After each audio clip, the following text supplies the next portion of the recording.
तो भैया आ गए। मेरा दावा है मैं पढ़ाऊंगा और आप भूल नहीं पाएंगे। आई my self R K Dubey and you are watching my channel R K Allahabadi. You are most welcome in my channel. जैसा कि इसके पहले हम लोगों ने देख लिया है प्रेजेंट के चारों रूपों को, आज से हमारा पास्ट चालू हो रहा है और आप लोगों का ढेरों सारा प्यार मिल रहा है यूट्यूब पर और संख्या तेजी से ग्रो कर रही है हम लोगों की। अभी हमारा नया चैनल है और तेजी से हम लोग पहुंच गए हैं वहां तक कि जब अब हमें लाइव बटन मिल जाएगा और हम अपने बच्चों को लाइव जुड़कर पढ़ाएंगे, तो आप बच्चों से निवेदन है और अपील भी है और रिक्वेस्ट भी है कि चैनल को तेजी से और बच्चों तक पहुंचा दें। अब हर एक बच्चा ये समझ ले कि आपकी अपनी ये ड्यूटी है कि 2-4 पढ़ने वाले लड़कों को जोड़ देना है और आप और हमारा परिवार जो है वो तेजी से ग्रो कर जाएगा और हमारी संख्या उतनी हो जाएगी जब हमें YouTube खुद कहेगा कि लो भैया लाइव बटन और पढ़ाओ बच्चों को लाइव। तो लाइव पढ़ाने की कोशिश है और बच्चे बहुत सारे लाइव क्लासेस का इंतजार कर रहे हैं। तो तेजी से बच्चों का एग्जाम है, तो आप लोग क्या करिए कि हर एक लड़का जो कि YouTube पर मुझसे पढ़ रहा है, आप स्वयं सब्सक्राइब कर लें और अन्य बच्चों को भी रेफर करके उनसे भी कह दें कि सब्सक्राइब कर लें, जिससे कि हमारा चैनल इतना बड़ा तो कम से कम हो जाए कि हम लोग क्या करें, रोज लाइव जुड़ सकें और तेजी से अपने सिलेबस को समाप्त कर सकें। ये आपसे रिक्वेस्ट है। बाकी आज का सिंपल पास्ट हमारा चालू है। पास्ट में हम लोग मूव कर रहे हैं। देखिए प्रेजेंट में हमने उन कार्यों के बारे में अध्ययन किया था जो कार्य वर्तमान काल में हो रहे थे और जो कार्य वर्तमान काल में हो रहे थे वो सारे हमारे प्रेजेंट टेंस के तहत आए थे। अभी present indefinite, present continuous, present perfect, present perfect continuous, ये सारी चीजें हमने देख लिया है। आज हम उन समयों के बारे में, अब उस समय के बारे में अध्ययन करेंगे जो हमारा बीता हुआ है। अब बीते हुए समय में होने वाले कार्यों के बारे में हम अध्ययन करने जा रहे हैं। तो बीते हुए समयों में होने वाला कार्य, ध्यान दीजिएगा, बीता हुआ समय, एक तो मिला समय और पुनः होने वाला कार्य। इसका मतलब यह है कि बीता हुआ समय और कार्य, समय और कार्य, सुनिएगा, समय और कार्य, इसका मतलब यह है कि हमें टाइम और वर्ब को पढ़ना है। कार्य का मतलब हमारी क्रिया। तो जाहिर सी बात है, इसके पहले मैं प्रेजेंट में बताया था कि टाइम और वर्ब का एक यूनिक रिलेशन होता है। तो हमें टाइम मिल गया है पास्ट, यानी हम उस टाइम का अध्ययन करने जा रहे हैं जो बीता हुआ समय है, और जो हमारी क्रिया है अब उसको देखेंगे कि क्रिया होती क्या है। तो मैं आपको प्रेजेंट में बताया था कि क्रिया का मतलब ये होता है वर्ब इज अ वर्ड। जैसे सारे शब्द हैं वैसे वर्ब भी एक शब्द है विच डिनोट्स एन एक्शन, जो एक्शन को डिनोट करता है। नॉट ओनली एन एक्शन, केवल एक्शन को ही नहीं डिनोट करता है, स्टेटस और एग्जिस्टेंस को भी क्रिया डिनोट करती है।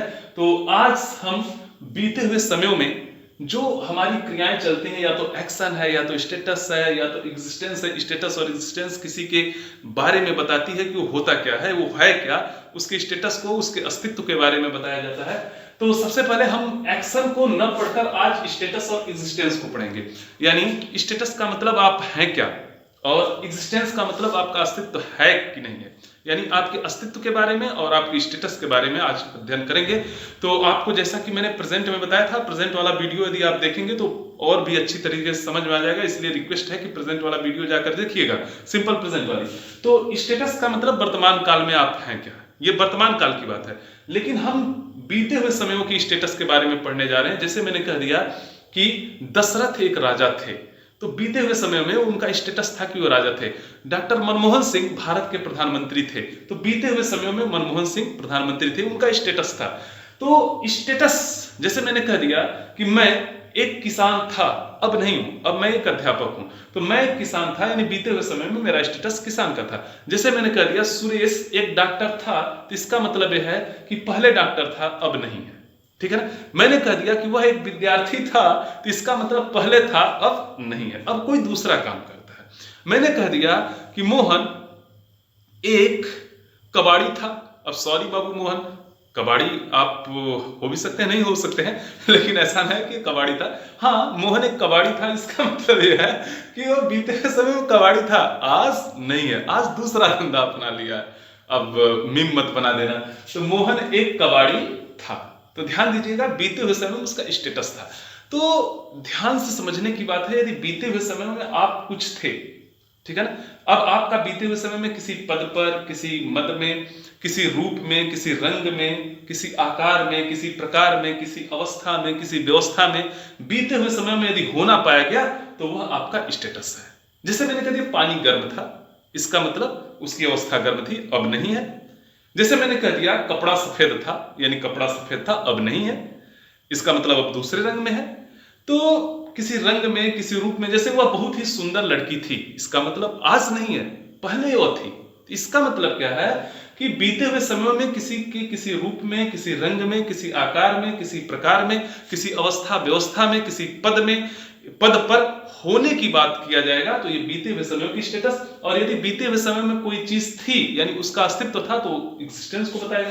तो स्टेटस और एग्जिस्टेंस हम सिंपल पास्ट के तहत पढ़ने जा रहे हैं। ध्यान दीजिएगा, सिंपल पास्ट का मतलब केवल स्टेटस एग्जिस्टेंस नहीं है। सिंपल पास्ट में एक्शन यानी पास्ट इंडेफिनिट भी आता है, लेकिन उसको हम कल पढ़ेंगे और इसको पुनः बताएंगे कि सिंपल पास्ट क्यों कहते हैं, ठीक है ना। हालांकि मैं इसके आगे भी जिक्र कर दिया हूं कि सिंपल प्रेजेंट उसे यानी प्रेजेंट इंडेफिनिट को और सिंपल प्रेजेंट को क्यों सिंपल कहते थे, तो वो सारी चीजें बताई गई हैं। जाकर वीडियो मैं पुनः एक बार रिक्वेस्ट करूंगा कि आप देखिएगा। सिंपल का मतलब यदि आपका हेल्पिंग वर्ब नहीं है, सब्जेक्ट और वर्ब से ही सेंटेंस बन जा रहा है तो सिंपल कहलाएगा, और हेल्पिंग वर्ब के यूज के बिना। ये सारी चीजें बता दी गई हैं। तो स्टेटस और एग्जिस्टेंस, बात हो रही है स्टेटस और एग्जिस्टेंस के। देखिए, यदि स्टेटस और एग्जिस्टेंस यानी आपको बताना है कि मोहन एक राजा था, तो बीते हुए समय में मोहन राजा था, आज नहीं है, इस बात को बताना बहुत आसान है। चलो ठीक है, बीते हुए समय में मोहन राजा था, हमने किसी को बता दिया। मैंने कह दिया कि सुरेश एक कबाड़ी था, बीते हुए समय में था, अब नहीं था। दिनेश एक डॉक्टर था, बीते हुए समय में था, अब नहीं है। मैं एक किसान था, बीते हुए समय में था, अब नहीं हूं, यानी अब कोई दूसरा काम करता हूं। तो कहने का मतलब यदि इस प्रकार के वाक्य आएंगे तो कैसे ट्रांसलेट करेंगे, बहुत सिंपल सी बात है। सबसे पहले आप सब्जेक्ट लिखेंगे यानी जिसके बारे में आप बात कर रहे हैं, उसके बाद हमारा ये लिंकिंग वर्ब वाज या वर से लिंक कर देते हैं। ध्यान दीजिएगा, ये लिंकिंग वर्ब है, ये हमारा वाज वर्ब यहाँ पर हेल्पिंग वर्ब नहीं है, ये लिंकिंग वर्ब है। और उसके बाद हम कंप्लीमेंट को लिखते हैं यानी जो कि आगे कहा गया है। जैसे मैंने कह दिया कि मोहन एक राजा था, तो मोहन वाज अ किंग। अब कहां वाज लगेगा, आपको पता ही है कि यदि सब्जेक्ट हमारा आई है, सब्जेक्ट आई है, ही है, सी है, इट है, या कोई सिमिलर नंबर है, तो उसके साथ वाज लगा दीजिएगा। और बाकी यदि सब्जेक्ट वी है, यू है, दे है, या प्लस नंबर है, लिख दे रहा हूं, वी है, यू है, दे है, या प्लस नंबर है, तो उसके लिए वर लगा देते हैं। तो ये तो क्लियर है। जैसे मैंने कह दिया कि मोहन एक राजा था, तो मोहन वाज, क्योंकि ही सी इट सिमिलर नंबर में आ जाएगा, एक वचन करता है, मोहन एक ही आदमी है, तो Mohan was a king, complement में अ किंग लगा देंगे। मैंने कह दिया कि सुरेश एक डॉक्टर था, तो सुरेश वाज अ डॉक्टर। मैंने कह दिया कि रितु एक शराबी था, मैंने कह दिया रितु एक शराबी था, तो आप कहेंगे कि रितु अब एक ही आदमी है, वाज अ ड्रिंकर, तो रितु वाज अ ड्रिंकर। तो अच्छा, रितु भी कर सकते हैं, तो रितु थी हो जाएगा, यहां रितु मान लो, रितु एक क्या था, शराबी था, तो जाहिर सी बात है Ritu was a drinker. Sorry बाबू रितु, यदि आपका किसी का नाम रितु है और आप बदनाम हो रहे हैं तो उसके लिए सॉरी। हाँ, रितु एक शराबी था, तो रितु वाज अ ड्रिंकर। तो देखिए, आप सब्जेक्ट, उसके बाद वाज या वर, उसके बाद कंप्लीमेंट। हाँ, लेकिन यह है कि यदि आप शराबी हो तो निवेदन यह है कि शराब छोड़ दीजिए, क्योंकि शराब बहुत ही खराब है और आपकी जिंदगियों को नष्ट करता है, आपके लोगों की जिंदगियों को नष्ट करता है। शराब के एक नहीं अनेक नुकसान हैं, और ये इतने ज्यादा नुकसान करता है। एक तो आपका शारीरिक रूप से आपको खोखला करता है, आपके लीवर को डैमेज करता है, लीवर सिरोसिस नामक बीमारी होती है, हार्ट को डैमेज करता है, ब्रेन को डैमेज करता है, सेक्सुअल एक्टिविटीज को डैमेज करता है, पूरे हार्मोनल एक्टिविटीज को डैमेज करता है। तो एक तो शारीरिक रूप से आपको नुकसान पहुंचा रहा है, आर्थिक रूप से भी आपको शराब नुकसान पहुंचाता है। आप जब शराब में पैसा लगाते हैं तो आपका पैसा वेस्ट जाता है, शारीरिक रूप से आप बर्बाद हो रहे हैं, और ऐसा वेस्ट जाते जाते जाते जाते इतना ज्यादा वेस्ट हो जाता है कि आपके खेती बाड़ी तक बिचने के नौबत आ जाते हैं। तो इसलिए प्लीज आपसे रिक्वेस्ट है, आप यदि बच्चे हैं या गार्जियंस हैं, आप कृपया करके शराब की लत से आगे निकलिए और अच्छी जिंदगी जीजिए। क्योंकि शराब की वजह से, एक तो यदि आपको शराब पीना ही था तो शादी विवाह काहे कहिए भैया, ठीक है ना, शादी विवाह न करिए था। फिर यदि शादी विवाह कर लिए तो बच्चे क्यों पैदा कर दिए। आप तो शराब पीकर 2-4-10 में ऊपर चले जाएंगे, 2-4-10 साल में, फिर झेलते हैं आपके पत्नी और बच्चे, ठीक है ना, और दर दर के लिए भटकते हैं। इसलिए प्लीज शराब मत पीजिए, उसको छोड़िए। ये एग्जाम्पल था इसलिए मैंने समझा दिया। वरना हमको समझाने की क्या, लेकिन यह है कि जब आपके बच्चे हमारे सेंटर्स में आते हैं पढ़ने के लिए और उनकी दशा बहुत खराब होती है और फीस तक नहीं दे पाते हैं और पूछने पर पता चलता है कि पिता और भाई शराब पीते हैं, तो बच्चों के आंखों में आंसू आते हैं और वो बहुत ही एक तरह से हीनता का अनुभव करते हैं।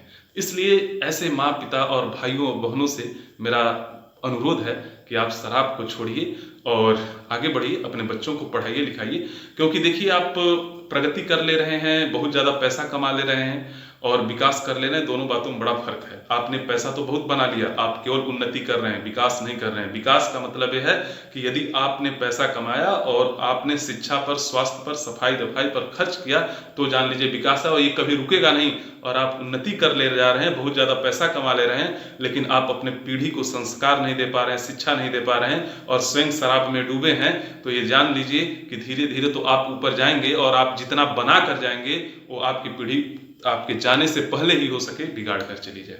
तो इसलिए निवेदन है, इस गलत आदत से निकलिए और अपने बच्चों को शिक्षा और संस्कार दीजिए। फिलहाल आइए देखिए, माँ ने कह दिया कि रितु एक डॉक्टर था, रितु एक शराबी था, तो जाहिर सी बात है पहले था, अब छोड़ दिया है, या तो संसार ही छोड़ दिया है।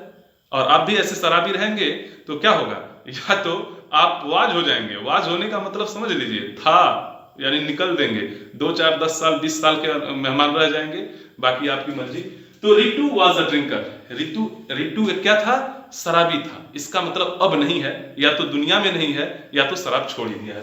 जैसे एक और एग्जांपल लेता हूं कि रीता एक डॉक्टर थी, तो जाहिर सी बात है डॉक्टर के पद पर होने की बात है, तो रीता आप लिखेंगे वाज अ डॉक्टर। कुल मिलाकर वाज वर्ड से कनेक्ट कर देना है आपको। भारत ब्रिटिश का कॉलोनी था, कॉलोनी का मतलब उपनिवेश था। भारत जब स्वतंत्र नहीं था तो ब्रिटिशर्स का क्या था, एक कॉलोनी था यानी उपनिवेश था। तो इंडिया अब वाज चूंकि सिमिलर है तो India was a British colony. तो India was a British colony यानी जो भारत था वो ब्रिटिशर्स की एक कॉलोनी थी। कॉलोनी का मतलब उपनिवेश था। तो देखिए, भारत का एक उपनिवेश के रूप में बीते हुए समय में स्टेटस था, यानी उसके रूप में होना पाया जा रहा, तो वाजवर से हमने लिंक कर दिया। जैसे मैंने कह दिया we were the student of Allahabad university, तो we were the student of Allahabad university यानी हम इलाहाबाद यूनिवर्सिटी के छात्र थे। तो हम इलाहाबाद यूनिवर्सिटी के छात्र थे, तो हमारा इलाहाबाद यूनिवर्सिटी के छात्र के रूप में होना पाया जाए। और मैंने कहा था किसी रूप में, किसी रंग में, किसी आकार में, किसी प्रकार में, किसी चीज का बीते हुए समय में होना पाया जाए, तो क्या करेंगे, सब्जेक्ट प्लस वाज या वर में से कोई एक लगाकर कंप्लीमेंट से लिंक कर देंगे। तो we were the student of Allahabad university, तो we equal to the student of Allahabad university. और इलाहाबाद का यूनिवर्सिटी कौन, सॉरी इलाहाबाद यूनिवर्सिटी के स्टूडेंट कौन थे, हम थे, और हम क्या थे, the student of Allahabad university का। और वाज और वर ने क्या कर दिया, वी को the students of Allahabad university से लिंक करने का काम किया, इसलिए इसको कहेंगे लिंकिंग वर्ब। तो ये रहा हमारा लिंक करने की बात। हाँ, इसमें मैंने आपको पसेस के तहत हैड भी पढ़ाया था। आप सिंपल में गए थे तो वहां हैव हैज पढ़े थे, और पास्ट, सिंपल पास्ट में आप हैड पढ़ने जा रहे हैं। पसेस का मतलब अधिकार की बात करता है। अधिकार का मतलब यह है बीते हुए समय में कोई चीज आप अपने पास रखते थे, आज नहीं है, बीते हुए समय में आप कोई चीज रखते थे। जैसे my father had a car, मेरे पिताजी के पास एक कार थी। मेरे पिताजी के पास एक कार थी, इसका मतलब यह है कि मेरे पिताजी बीते हुए समय में एक कार रखते थे, अब नहीं है, तो सब्जेक्ट लिखेंगे माय फादर, उसके बाद हैड अ कार। तो जाहिर सी बात है बीते हुए समय में यदि कोई चीज आपके पास थी तो उसे हैड से लिंक कर देते हैं, यानी हैड से। जैसे मैंने कह दिया you had a house in Mumbai, यानी you had a house in Mumbai, यानी मुंबई में मेरे पास एक घर था, तुम्हारे पास मुंबई में एक घर था। मैंने कह दिया तुम्हारे पास मुंबई में एक घर था, तो इसका मतलब यू हैड, और क्या था, अ हाउस, कहां था, अ मुंबई, सॉरी इन मुंबई, तो इन मुंबई लगा देंगे। मैंने कह दिया कि मेरे पास एक कलम थी, तो आई हैड अ पेन, यानी बीते हुए समय में मैं कुछ रखता था। जैसे मैंने कह दिया उसके पास एक गेंद थी, तो ही हैड अ बॉल, इसका मतलब बीते हुए समय में वो अपने पास रखता था। मैंने कह दिया कि उसके पास एक लाइब्रेरी थी, तो ही हैड अ लाइब्रेरी। तो जाहिर सी बात है बीते हुए समय में कोई चीज आपके पास थी तो हैड से आप लिंक कर दीजिएगा। अब ध्यान दीजिएगा, हैड के बाद आपको मैंने वहां पर हैव हैज पढ़ाया था, फिर हैव टू हैज टू पढ़ाया था। और यहीं पर वो हैव टू हैज टू न पढ़कर यहाँ पास्ट में हैड टू पढ़ते हैं। हैड टू का मतलब यदि कोई कार्य विवशतावश या बेमन से किया जाता है, जहां आपका अपना मन न हो, आपको कार्य करना पड़ता है किसी दूसरे के मन से या विवशतावश, और कब? बीते हुए समय। जैसे मैंने कह दिया मुझे स्कूल जाना पड़ता था, इसका मतलब सिंपल सी बात है, मैं स्कूल नहीं जाना चाहता था बच्चों, मेरे पापा का दबाव था। और आपने मुझसे पूछा कि आप स्कूल जाते थे? हाँ भाई, मुझे तो स्कूल जाना पड़ता था। इसका मतलब है कि मुझे स्कूल जाना पड़ता था, मैं अपने मन से नहीं जाता था। यहाँ पापा का या बाबा का दबाव था। तो जाहिर सी बात है, जब काम विवशतावश या बेमन से किया जाता है तो प्रेजेंट में तो हैव टू हैज टू और पास्ट में हैड टू लग जाता है। जैसे मैंने कह दिया कि Ravi had to go to school, तो Ravi had to go to school, इसका मतलब रवि को स्कूल जाना पड़ता था, रवि अपने मन से जाना नहीं चाहता था। तो ध्यान दीजिएगा, सब्जेक्ट लिखेंगे, हैड टू लगाएंगे, उसके बाद मेन वर्ब की फर्स्ट फॉर्म लगाएंगे, फिर ऑब्जेक्ट लगाएंगे। तो एक बार और देखिएगा, सब्जेक्ट लगाएंगे, फिर हैड टू लगाएंगे, फिर क्या लगाएंगे? मेन वर्ब की फर्स्ट फॉर्म, फिर ऑब्जेक्ट। जैसे मैंने कह दिया कि मुझे एक पत्र लिखना पड़ता था, इसका मतलब मेरा मन नहीं था, ये दबाववश या विवशतावश या बेमन से किसी का दबाव पड़ता था और मुझे पत्र लिखना पड़ता था। तो क्या हो जाएगा? आई सब्जेक्ट हो जाएगा, उसके बाद हैड टू, फिर मेन वर्ब की फर्स्ट फॉर्म, फिर क्या हो जाएगा? ऑब्जेक्ट। यानी I had to write a letter. इतनी बात समझ में आ गई। जैसे मैंने कह दिया मुझे गाना गाना पड़ता था, इसका मतलब यह है मैं मन से नहीं गाता था, मेरे ऊपर किसी न किसी का दबाव पड़ता था। ठीक है ना? यानी बीते हुए समय में मेरे ऊपर किसी न किसी का दबाव पड़ता था, मुझे गाना गाना ही पड़ता था। तो जाहिर सी बात है, I had to sing a song, तो आई लगाया, हैड टू लगाया और मेन वर्ब की फर्स्ट फॉर्म सिंग, उसके बाद अ सॉन्ग। जैसे मैंने कहा कि मुझे दौड़ना पड़ता था, इसका मतलब मैं दौड़ना तो नहीं चाहता था, किसी का दबाव था, पापा का डंडा का दबाव था, यानी I had to run. Clear?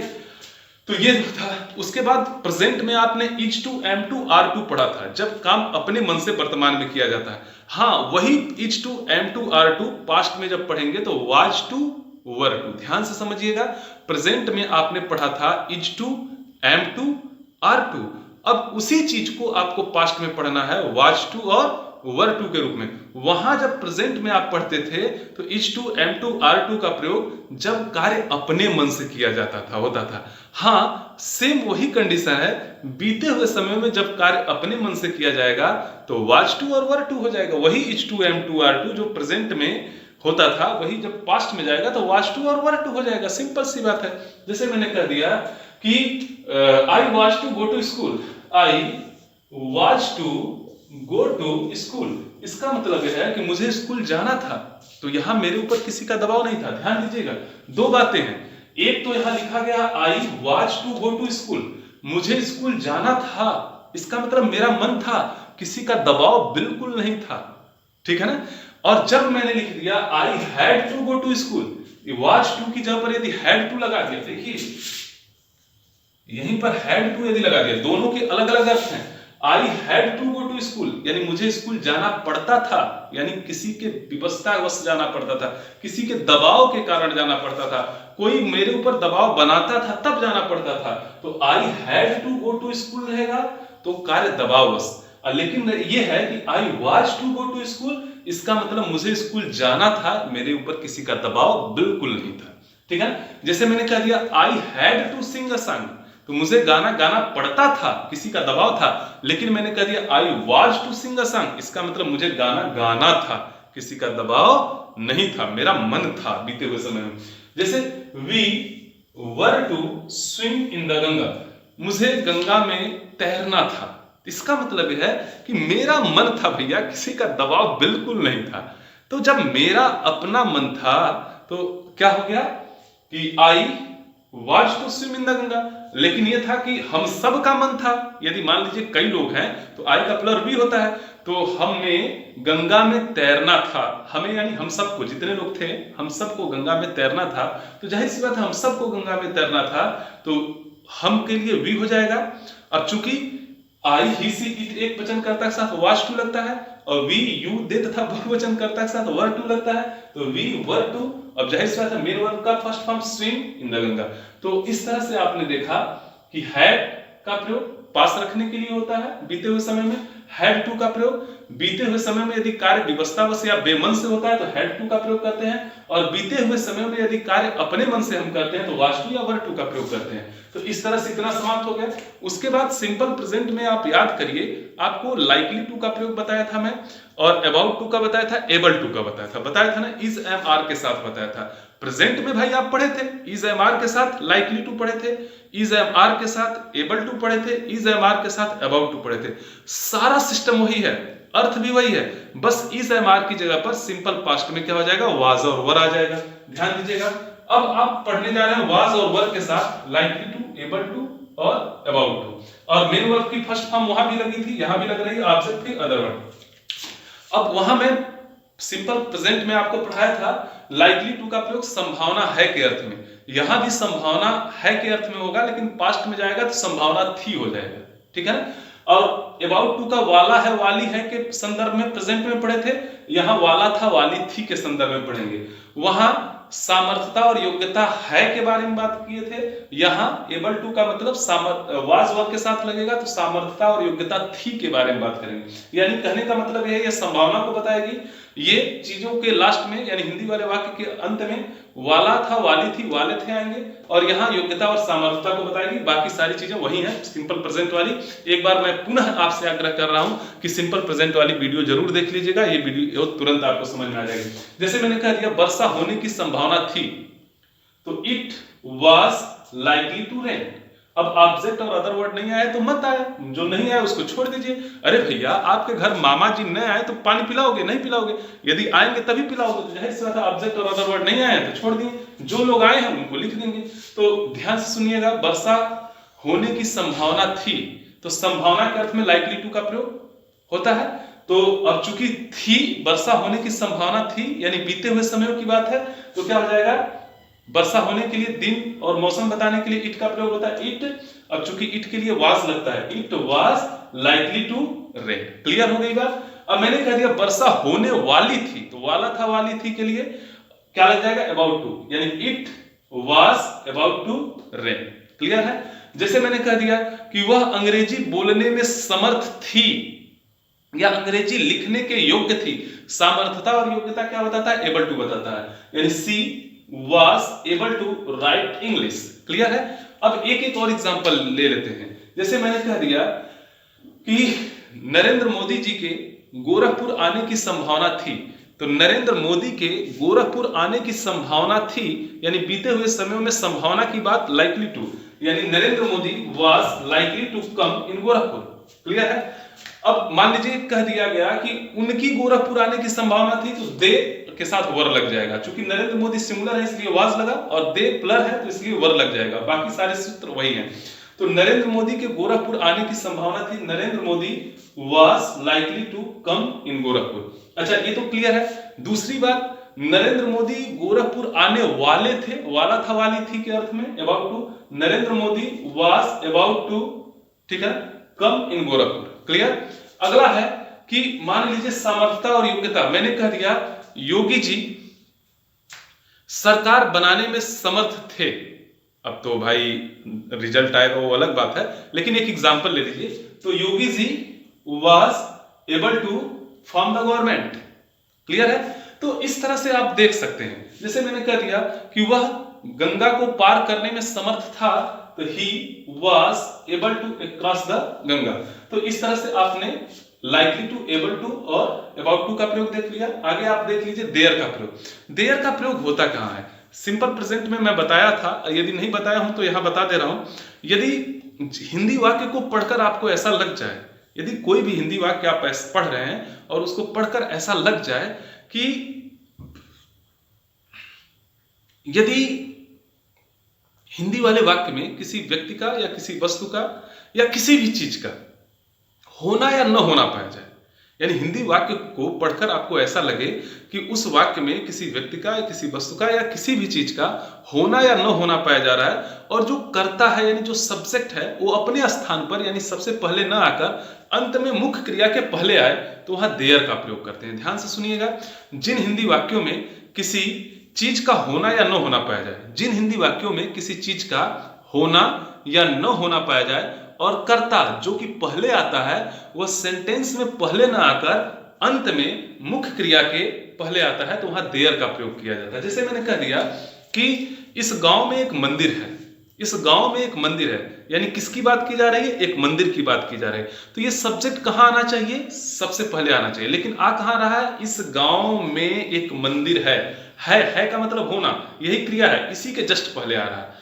तो अच्छा, हिंदी वाले वाक्य में किसी चीज का होना या ना होना पाया जा रहा, मंदिर का होना पाया जा रहा। मैंने कह दिया इस कमरे में 10 विद्यार्थी हैं, तो किसकी बात की जा रही है? 10 विद्यार्थी की बात की जा रही है। इस कमरे में 10 विद्यार्थियों का होना या न होना पाया गया। तो मैंने यही बताया कि जिन हिंदी वाक्यों में किसी व्यक्ति का या किसी भी चीज का होना या न होना पाया जाए, और कर्ता यानी जो 10 विद्यार्थी हैं वो अपने स्थान पर न रहकर, यानी सब्जेक्ट के स्थान पर न रहकर अंत में मुख्य क्रिया के पहले आ जाए, तो वह देयर का प्रयोग होता है। जैसे मैंने कह दिया इस कमरे में 10 विद्यार्थी हैं, तो हम 10 विद्यार्थियों के बारे में बात कर रहे हैं। इन 10 विद्यार्थियों को सेंटेंस में सबसे पहले आना चाहिए, लेकिन ऐसे रहा सेंटेंस कि इस कमरे में 10 विद्यार्थी हैं।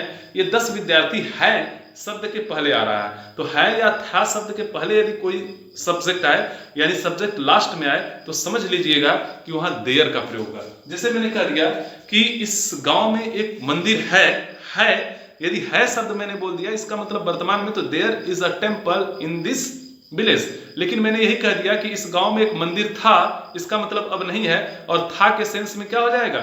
वाज या वर लग जाएगा। तो there was a temple in that village, यानी इस गांव में है तो इन दिस विलेज हो जाएगा। इस गांव में तो उस गांव में तो इन दैट विलेज हो जाएगा। ठीक है। अब मैंने कह दिया कि इस कमरे में 10 विद्यार्थी हैं, तो वर्तमान में इस कमरे में 10 विद्यार्थी हैं, तो there are 10 students in this room. लेकिन मैंने कह दिया इस कमरे में 10 विद्यार्थी थे, तो there were 10 students in this room. आइए देखिए इसमें क्या दिया गया है, there were many boys in the field, यानी देयर वर मेनी बॉयज, यानी बहुत सारे विद्यार्थी थे। इन द फील्ड का मतलब फील्ड में, यानी फील्ड में बहुत सारे विद्यार्थी थे। तो बहुत सारे बॉयज यानी लड़के थे, सॉरी विद्यार्थी नहीं, यहाँ लड़कों की बात है।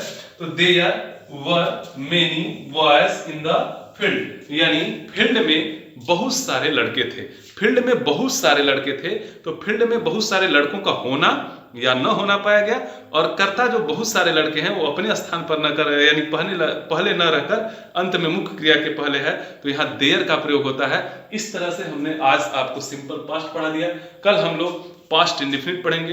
पास्ट इंडेफिनिट भी सिंपल पास्ट ही कहा जाएगा, लेकिन अब क्या चीजें अंतर हैं, क्यों इसको सिंपल पास्ट कहते हैं, क्यों पास्ट इंडेफिनिट कहते हैं, ध्यान दीजिएगा। अभी हमने स्टेटस और रेजिस्टेंस को पढ़ा है, कल एक्शन को पढ़ेंगे, और मैंने आपको बता दिया है कि एक्शन के 4 नेचर होते हैं, इंडेफिनिट, कंटीन्यूअस, परफेक्ट और परफेक्ट कंटीन्यूअस। यानी आप यदि एक बार फिर निवेदन कर दे रहे हैं, चौथी बार यदि नहीं देखे हैं टेंस, तो इसके पहले वाले वीडियोस को जाकर देखेंगे, क्रम वाइज चीजें समझ में आती जाएंगी।